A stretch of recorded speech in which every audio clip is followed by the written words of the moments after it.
来个，说不可以。来什么歌？ language。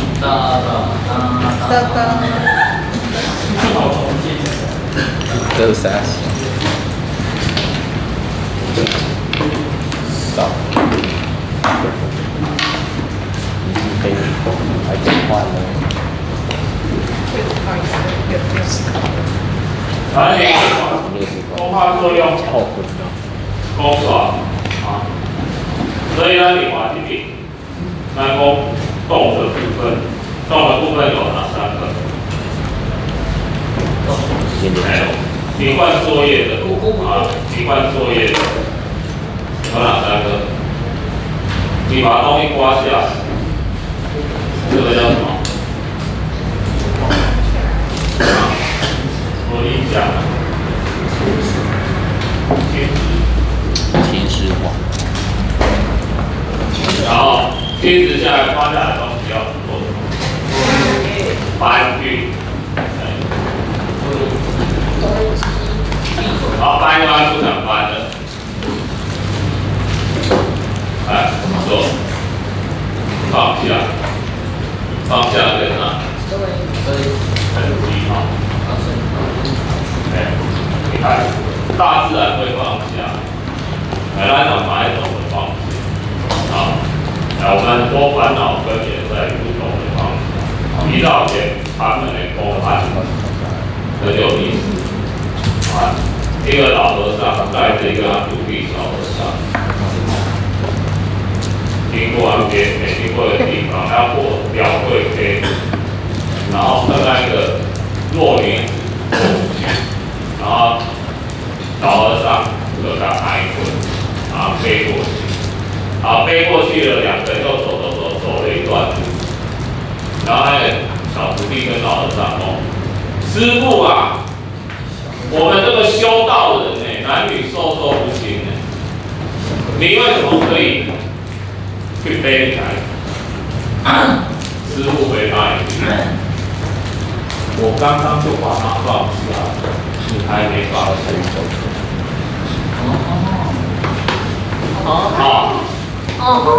你还挂着她呢哈，我背完她我就把她放下。你还对他念念不忘哦，好，哎，谁比较有修？哎，你还坚持的说他为什么是这样？瘦。来，之前哈，我们说这东西有4个力量，啊，有4个力量，可能我们根据我们那表来列好了。这4个力量呢，流水，这个顺序啊，这个顺序啊，流水，风，它得看冰川，开，你看这4个东西哈，其中有3个都是水，这是空气。不过我们在风化那里哈，我们是讲水，是讲空气。我们这边为什么用的是流水是风？因为我们上次有讲过，那边是静的，这边是动的，啊，所以那边是静止的水，到这边流动起来，那边是空气，空气流动起来就变什么？风嘛，啊，空气流动起来就变风。所以，这东西也上，这东西都会动。好，那它在这3个作用，侵蚀、搬运、沉积，它分别会出现什么样的地质景观？啊，练化学3米啊，这些特性。啊，是这种容易造成。然后单点会放回来，流水的侵蚀，流水是侵蚀力量最重要的力量。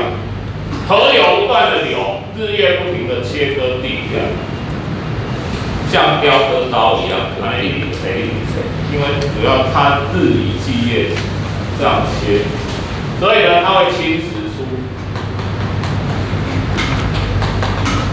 微型骨。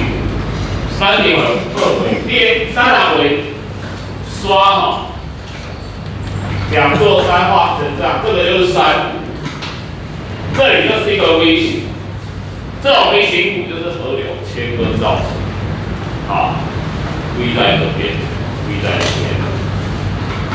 下骹的冰川，咱来看到 U 型，相对咱情况。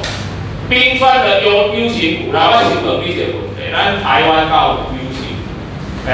敢有 U 型骨 ？V 型骨一定有嘛 ？V 型骨也太鲁阁，他讲的太鲁阁峡谷，太鲁阁天堂那一段的峡谷，那跟深 V， 那就简直变成峭壁了。那个是峭壁了。给我讲去龙呀，有哦。有。咱台湾到 U 型骨有在哪里？U 型骨是冰河形成的哦。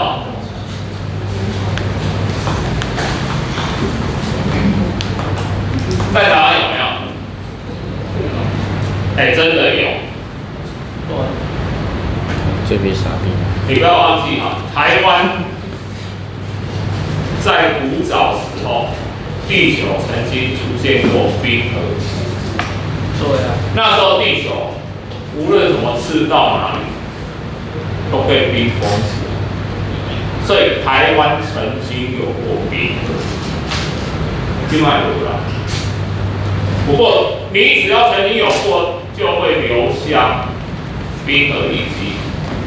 比如呢，庙以为中央山脉一对，东市再走进去要往玉山，往那个八通关古道，我都无行哦。以前那做恐怖的，那个峭壁下去就不见了。伊在然后爬山吼，下回吼，我同伴做惊的，用对讲，后来有大队长提说，你还好吧？他说还好。他手有没有断？没有。脚有没有断？没有。他说还好。他说因为我还在下水途中。还没到，好，所以万丈翻登的前黑，好，那边你就可以看到 U 型骨是像什么？它不是一个真的 U， 它只是那个有弧度，所以你会看到这原本的山它变成像这样，它不是直的，它变得有点。小海呢，冰川它是整个冰块，它的龟啊靠轨整个刮过去，所以冰川的特点，流水是水嘛，很柔软嘛，问题是它日夜不停的流，一直切，所以变成这种样子。可冰川不是，冰川的特点是什么？它是冰块，它是硬的，所以它刮过石头力量很强。但是它又走得很慢，所以它整个刮过去的结果，整团冰河刮过去的结果，就造成这一团山整个刮过去。这个是流水，一直切下去，一直切下去，变成这样子。当然，流水搬运到中下游一尊，侵蚀下来，九条滚下来有棱有角的大石头呢。经过长途的滚动碰撞，把它的边角都磨平了，所以到中下游在这里要一棍滚在那里，来打标那，荷兰，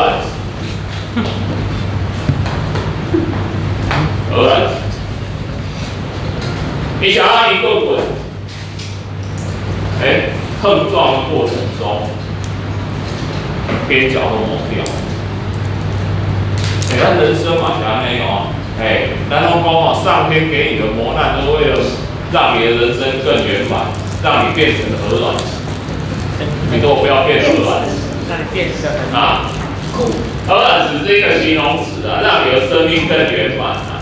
所以你遭受挫折什么那个都是上天要把你的那个边角磨掉，让你生命更圆满。好，到下游的时候，曾它变慢了，什么时候变慢？一条河流的出海口它就变慢了，或者从高山流到平地的时候，它就降速了。一降速，它的沉积物就会沉积下来，沉积下来就变成什么？到出海口就变成三角洲。河口拢有三角洲，三角洲安怎画？想要为什么叫三角洲？安尼，这海岸，这河流而来，它到下游的时候就怎么样？变宽，河流出海又变宽，所以它就扩张出去。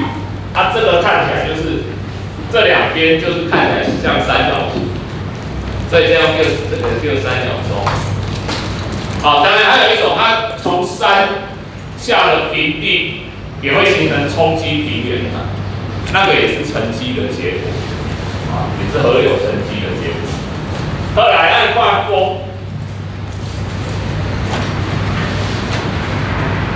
风夹带着细沙，往石头一直吹，一直磨，而且那个季风港同用的，同一个方向。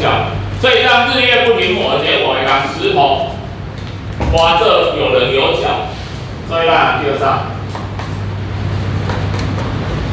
风林石，发现风磨石安尼我们没有，毕竟厉害很多。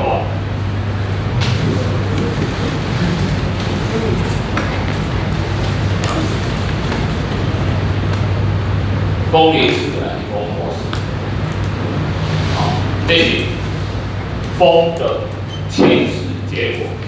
沉积嘞，风吹的细沙沉积下去，变成搬运跟沉积是一体的。它这边搬完沉积下来，那也变成沙丘。你有看过迄个沙漠规个拢刷的山，咱台湾是没有严格说来没有什么沙漠，沙漠分两种。一种像撒哈拉沙漠，撒哈拉沙漠它就无衰，撒哈拉沙漠它就是土地龟裂开来很干的土地而已。你若像蒙古戈壁的大沙漠，那个就是有沙的，整个沙堆起来像一座山像沙特阿拉伯的沙漠那个也一样所以金字或者埃及金字塔，那时候不是说它怎么建成的，那个这么大石头怎么堆起来的？以前无啥物起重机无啥，迄个是安怎？它用斜面的原理盖好第一层，然后沙子变成一个斜面，用斜面把那大石头拖上去本来人力都不可及，再叫多少人搬都搬不动就建成了金字塔。再有刷咱台湾那对。你若去迄个恒春车城遐，有一个所在海口沙漠，那个小地方地形很像沙漠。你若去要一个袂歹耍的，就是在那个沙漠上开吉普车，看就做起叫因为。那个吉普车，但是你站在后面那个吉普车在那里爬沙子，那个可以几乎到45度我一个看到一下来冰虾的，听说好像翻锅车，有点可怕。那个就是沙子的堆积物，搬运的沉积物。来，等一下咱看这个。冰川的侵蚀的 U 型，搬运跟沉积呢？冰川有一个特点就是讲，冰川走一走会融化，对不对？它只要高于0度，它就融化了嘛。冰川本来载的沉积物是大大小小的石头，它一融化，这些大大小小的石头沉积物一起放下来。形成冰川的沉积物，所以冰川的沉积物，咱有一个专有名词叫做，来你要两字理论，课本帮你注音，这念成气，好像企业的气口音，叫做兵器石。兵器石的是别特点的大大小小颗的颗粒都有。一般我们的沉积物有其中叫做陶显度，它们一个陶显度的意思，它可以把大小颗不同的分出来。例如说河流，它在下游的地方沉积物就比较细，上游流速快，它就比较重的东西它才能放下来。可是到下游流速慢，它才能放比较小的东西，所以一条河它就分出大小颗不同的沉积物。来，这细就来对，你觉得谁的陶显度最好？陶显度最差不用讲啦，就是冰川嘛，因为它多的冰气可以大小颗拢来混在一起啊。对这种小颗，哪有陶显度最佳？你猜猜看。可以把大小颗分得最开的，这4个例子。啊，对点，你们对点。陶显度雄的是风，风在吹的时候都单单嘛，我小颗我就给你吹到天高皇帝远去了，大颗我就滚2下就没了。对，所以风的陶显度是最好，它最差的搞不好冰川，它的冰气根本分不开，大小颗全混在一起。这个冰川沉积物冰气的特征啊，可以这样。二来，咱看上尾来一项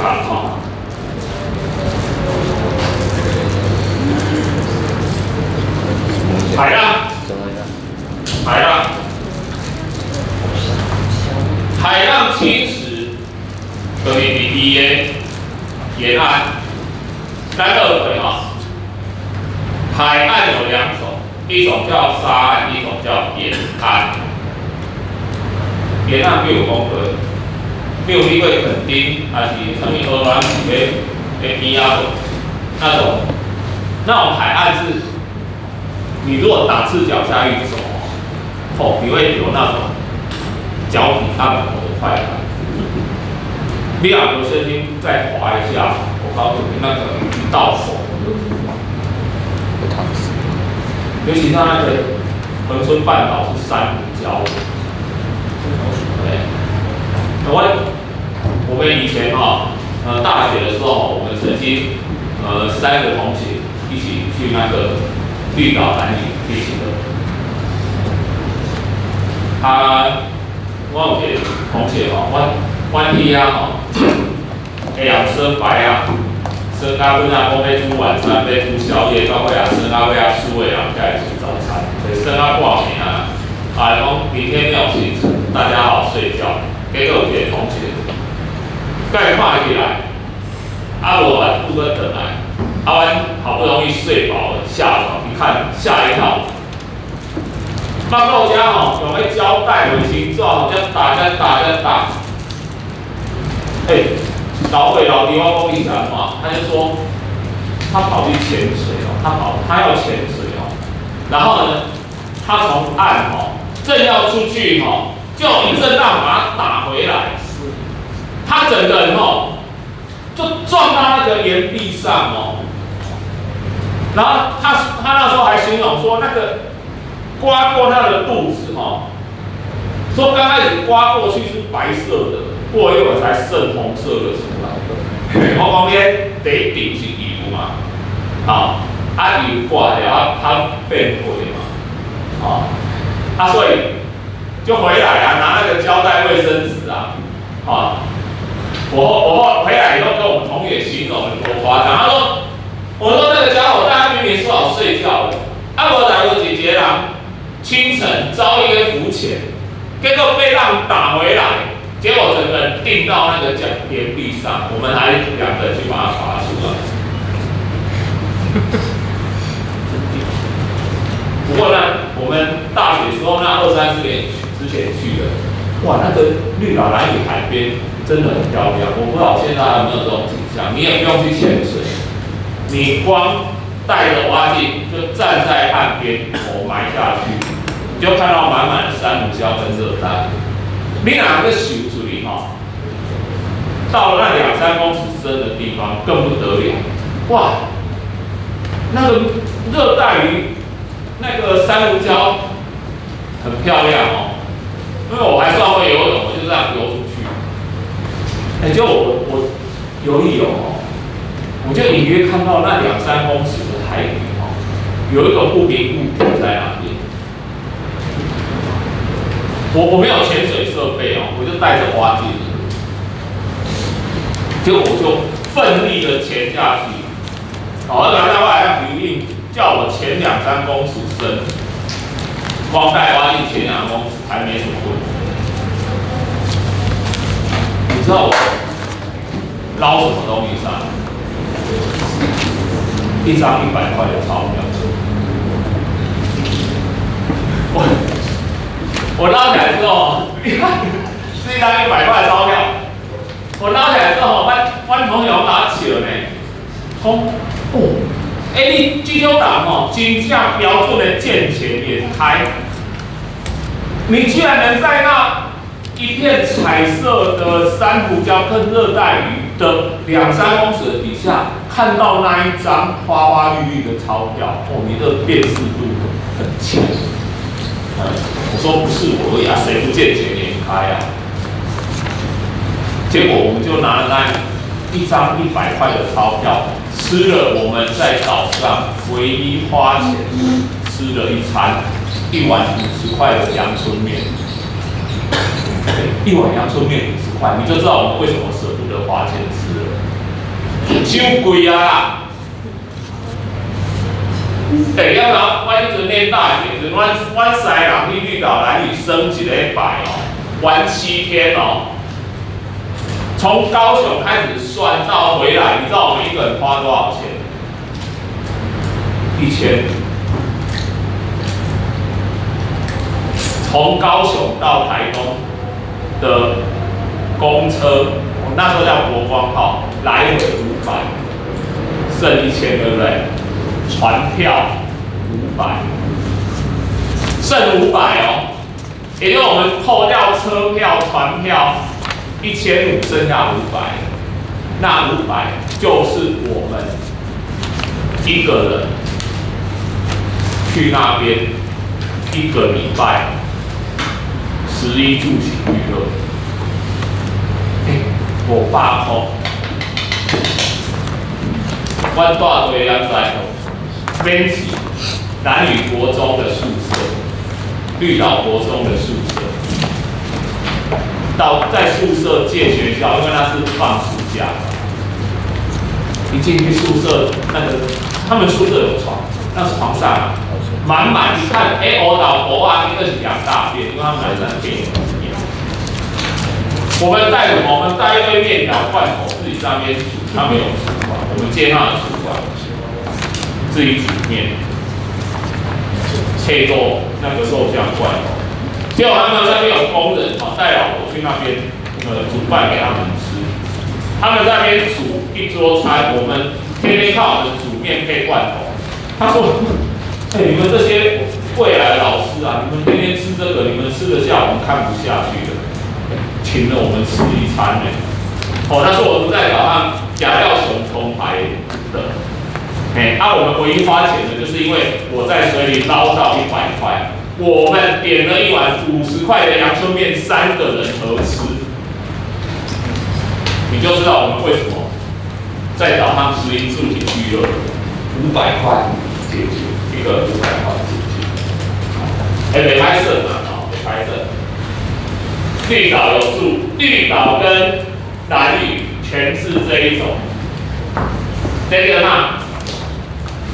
海蚀地形。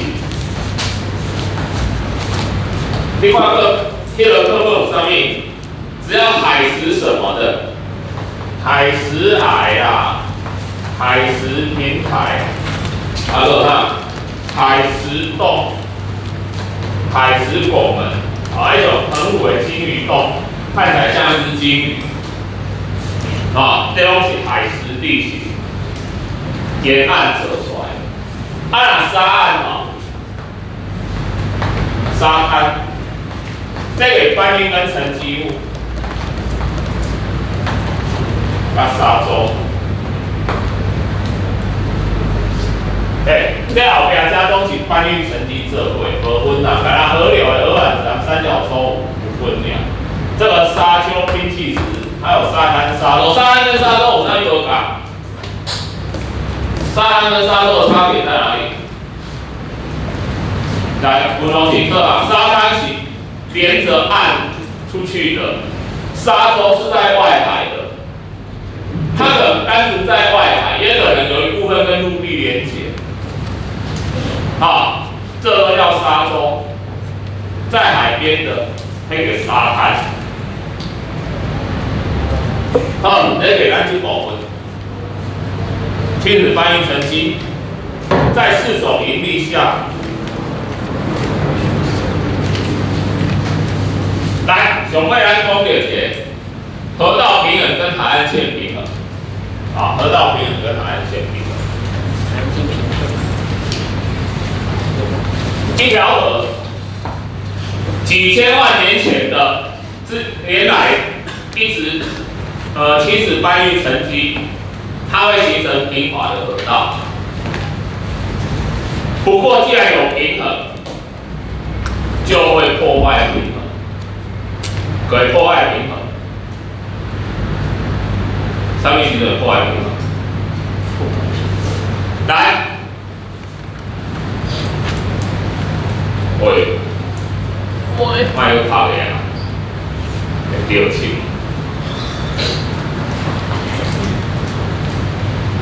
两斜破坏平衡。课本举的例子是交往波子康，泡泡的河里为什么要给它挖个洞？所以这个洞学问大了，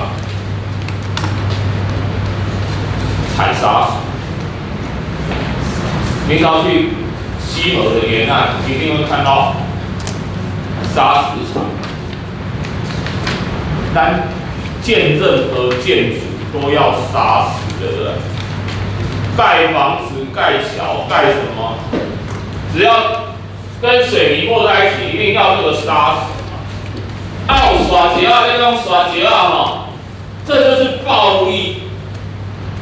既然有需求，而且这个只有河川有，就是暴力，所以非法开采，有什么问题啊？所以非法开采，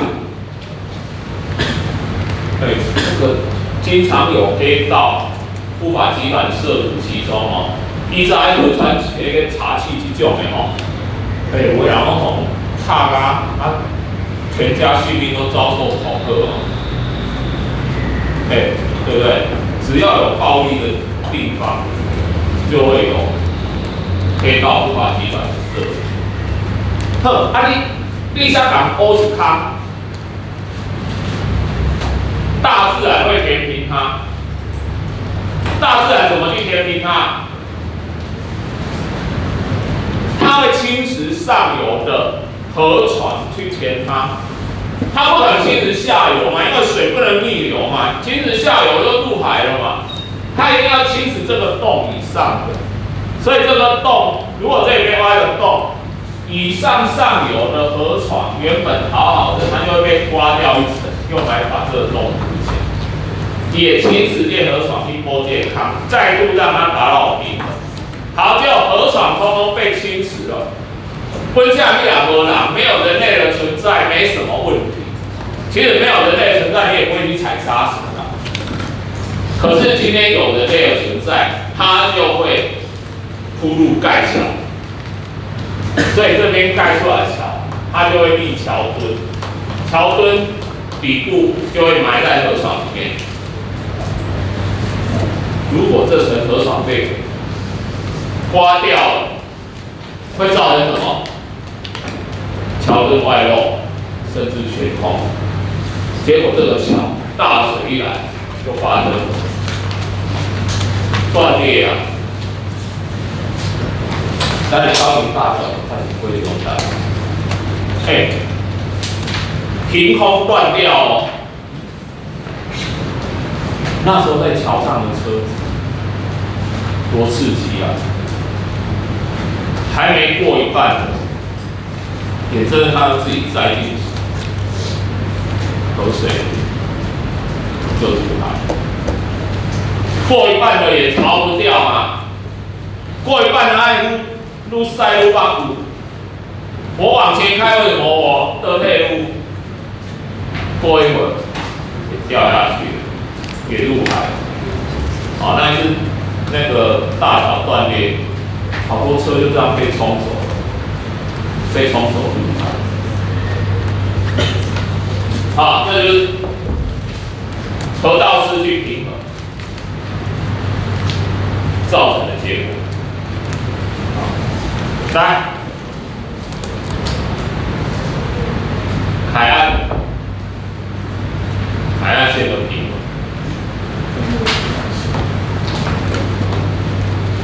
河流带来沉积物，海流带走沉积物，海岸线就会形成平衡。如果河流带来的多，海流带走的少，海岸线就会往哪边跑？往这边跑，就会形成海谷新生地。如果河流带走的少，海流带走的多，海岸线怎样？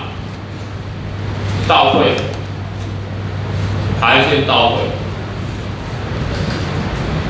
海流会随着你盖防坡堤、盖海港、海边的建筑、海港什么这一些，改变方向、改变流速，这是一种海流的影响。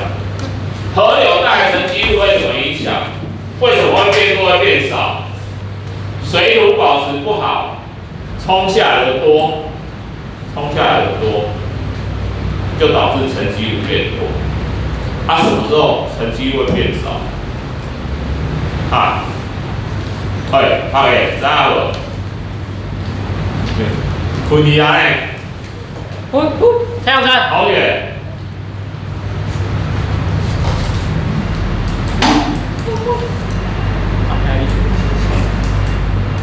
什么时候沉积会变少？什么状况下？你若一条河川，你给它建水库，你挖水库，沉积物就会变少。为什么？它会在水库底下沉积，水库的上游本来应该直接入海的，它就沉积在水库，所以入海的沉积物有变少。所以有时候会形成海谷新生地，有时候海岸线退缩，你海边岸就变在海里面了就变在海里面了。这就是沧海桑田我遇到台湾那个，你如果台南它原先那什么台江内海，之前都在海里面的，它后来都是变成陆地，所以当初郑成功渡海登陆的地方你现在看到的纪念碑，可是那个纪念碑现在是在台南市区内，在市区内那第一个碑就是当初郑成功那时候登陆的地点现在已经退到7龙贝勒里了，现在海边已经整个退掉了，所以这些都会形成破坏海岸线的平衡，这就是我们的河道平衡，还有它的变化，还有海岸线的平衡，还有它的变化。来，呵，我很精，我不知道要讲几点吗？下一节的哈，来我听来讲哈，我们这个心智你自己回去试着画看看，但是我自己上课的，我有画一些范本，这不要说范本啊，是我的版本，好，另外教抄，好，另外教抄按照你这差不多，3节我都画完了，好，虽然下一个是，这个你们1张而已，你搞比较大些，来画家上课的，来小老师来，好哩，对啊，后边大节我带画节的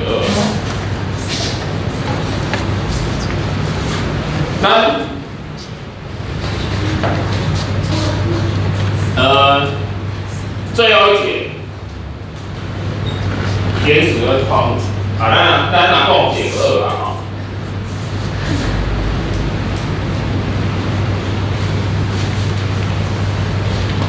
对，我嘛是用这个太极。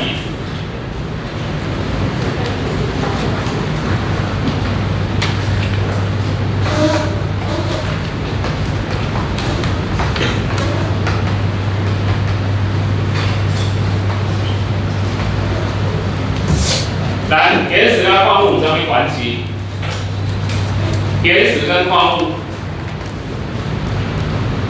它们有什么关系？来，简单来讲，矿物跟原始，原始是由矿物组成，这就是它们的关系。一颗石头，比如说什么花岗岩。里面会有石英、钪、云母都很矿物，所以比起原始，矿物是相对单纯的化学成分，原始比较复杂，原始比较复杂。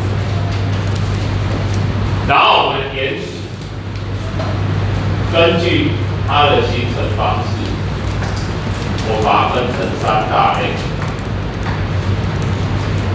我们给关键这3大类基本元素。第一类，沉积岩；第2类，火成岩；第3类，变质岩。这是根据它的组成成分来判定的。冰板、冰灰，下个礼拜我们再详细介绍这3种。这矿名的灾啊，这沉积也就是沉积物，又重新变成石头。火成也就是岩浆的结晶，变质也就是其他种类变质而成。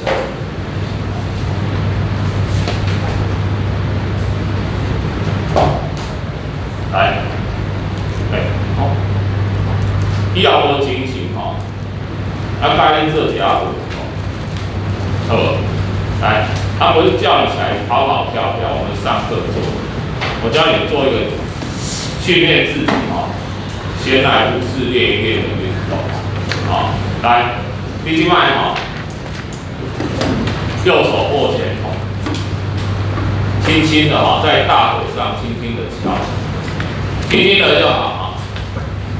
左手伸出来，把它打开，在脚上前后的磨。好，然后2边一起来，2边一起来。可不可以？到有人拢会安尼，无难呢。石头要敲，布要磨，没问题没问题，来换手，换。